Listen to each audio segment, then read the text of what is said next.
Binunot at sinunog ng kapulisan ng Benguet ang tinatayang 600,000 halaga ng fully grown marijuana plants na nadiskubre sa dalawang plantasyon sa isang communal forest sa Bacon, Benguet nito lamang ika-3 araw ng Disyembre taong kasalukuyan.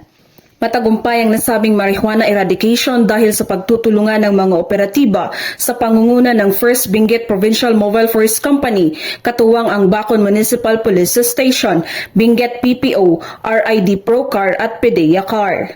Nagresulta ang operasyon sa pagkadiskubre ng dalawang plantasyon na may kabuuang lawak na 530 square meters na may tanim na mahigit kumulang 3,000 peraso ng fully grown marijuana plants na may standard drug price na 600,000 pesos.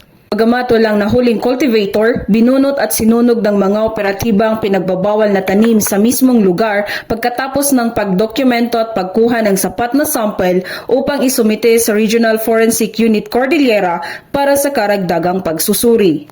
Ang matagumpay na operasyon ay patunay lamang ng pambansang pulisya ay kaisa sa pagpapaigting ng kampanya kontra iligal na droga bilang pagsuporta sa adhikay ng kasalukuyang administrasyon tungo sa isang bagong Pilipinas. Mula dito sa Camp Major Bado Dangwala, Trinidad, Benguet, ako ang iyong PNN correspondent, Patrolwoman Jomalyn Kakanindin, alagad ng batas, tagataguyod ng Balitang Pulis.